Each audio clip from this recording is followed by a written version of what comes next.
Hi guys, this week I'm discussing Chapter 7, Behavioral Responsibility, from Radical Behaviorism for ABA Practitioners by James Johnston.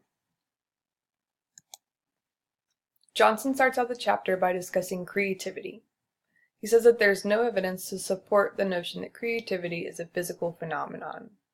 So what do we mean when we say that something is creative? Well, this depends on our experiences with the behavior. If we have a great deal of experience with the behavior, then we're less likely to label it as creative. Johnston gives the example of someone who has a rich musical background. That person is far less likely to hear a piece of music and label it as creative, as compared to someone who has not spent a great deal of time studying music and hears the same piece. He also says that if we can identify influencing factors, we're less likely to label a behavior as creative. He goes on to have us consider novel versus creative behaviors. It's all dependent upon reinforcement history. So can operant learning be novel? Behavior that seems novel is actually just part of a response class. Johnston gives the example of a girl eliciting the words doggy, dog, and bow wow in response to seeing a dog. These are all tasks that have the function of labeling a dog. However, the topography is different. As a result, someone who hears doggy instead of dog, or doggy instead of bow wow, might label this behavior as novel. Instead, it's really just part of a response class. Creative behaviors are the result of a history of reinforcement. So can we engineer or evoke creativity? Johnston says yes, and he gives two pretty solid examples. First, he talks about the rats discussed by Baum in 2005. Nevin and a group of students gave rats an array of objects and reinforced only new responses. As a result, the rats began eliciting novel behaviors. Johnston also gives the example of porpoises. Prior trained porpoises to elicit new tricks by reinforcing only novel behaviors. As a result, the porpoises began engaging in more and more novel behaviors. Credit where credit is due. Creative behaviors are maintained by socially mediated reinforcement. Praiseworthy behavior comes from the environment and the individual's experiences, not internal origins. We cannot reinforce an individual. This is impossible. Reinforcement changes an individual's repertoire, not some inner quality. Attempting to encourage creativity as some inner quality can lead to scattered outcomes because there is no systemic focus for the reinforcement. He says that if we view creativity and credit it to the individual, then how would we know when to reinforce creative behaviors? What kinds of behaviors will we be looking to deliver reinforcement for? These are all good questions. Instead, we should think of creativity as a tact. Which features elicit this tact? Those are the behaviors that we can reinforce. Crediting the individual fails to recognize and appreciate the individual's environmental history. Are we then blameless? If crediting an individual for desirable behavior is wrong, can we really blame an individual for undesirable behaviors? Johnston says no, it's all the result of environmental history. Blaming the individual fails to make use of contingencies that reduce undesirable behaviors. In addition, blaming the individual fails to recognize the influence of culture on behavior.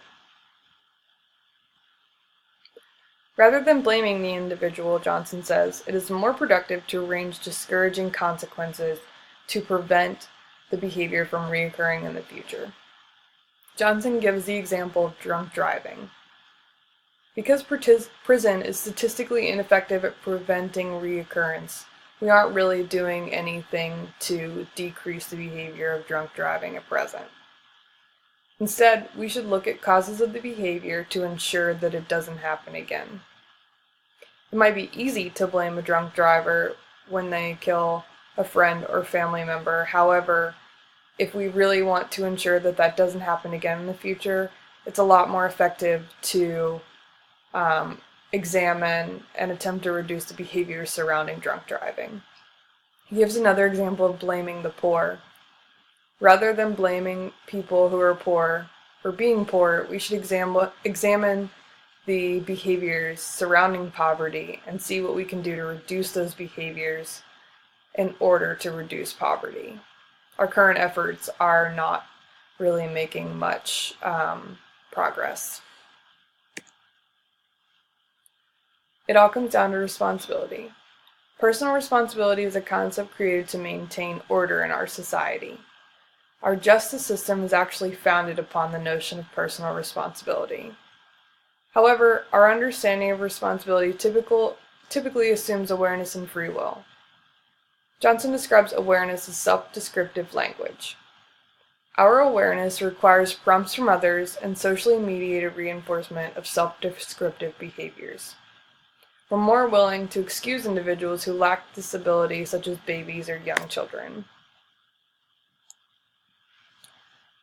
Our legal system recognizes this awareness, and only external causes may excuse undesirable behaviors. For example, if you're speeding because you're taking a family member to the hospital, it's likely that you'll be excused for that behavior. On the other hand, if you're speeding because you overslept and you're trying to make it to work, it's less likely that you'll be excused for that behavior. The notion of personal responsibility is inconsistent with behavioral science. However, it can still be a useful ideology in our society.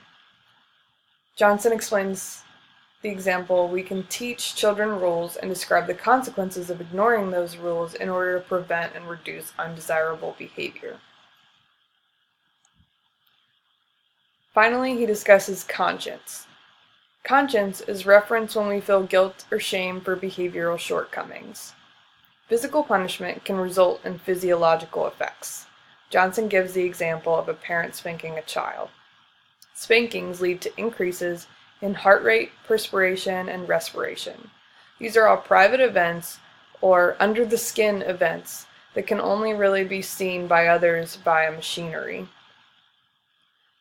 The events are then paired with certain behaviors and any accompanying stimuli, such as a change in the parents' faces or an increase in the parents' voice volume.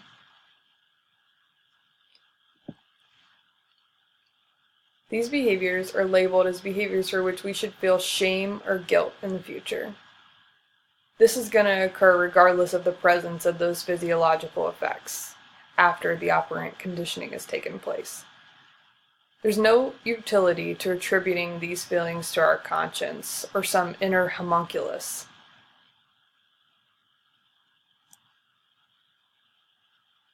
Now I have some questions for discussion. Can you think of some other examples of ways that our society blames the individual rather than analyzing the environment or the individual's history? For example, Johnston discussed how we blame the poor rather than examining behaviors associated with poverty. As a result, we're not really doing anything to address the issue of poverty occurring in our society. Surely you can think of some examples that might align with Johnston's example of poverty. Additionally, what are some behaviors that you might tag as creative? How could you foster or maintain those creative behaviors? So, Johnston gave the example of fostering creative behaviors in rats and porpoises in the 2 studies that he mentioned.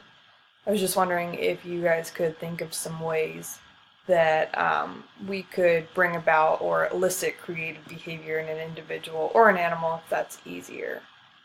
I just wanted to thank you guys for taking the time to watch my video this evening, and I hope my presentation helped you guys in clearing up any confusion in the chapter.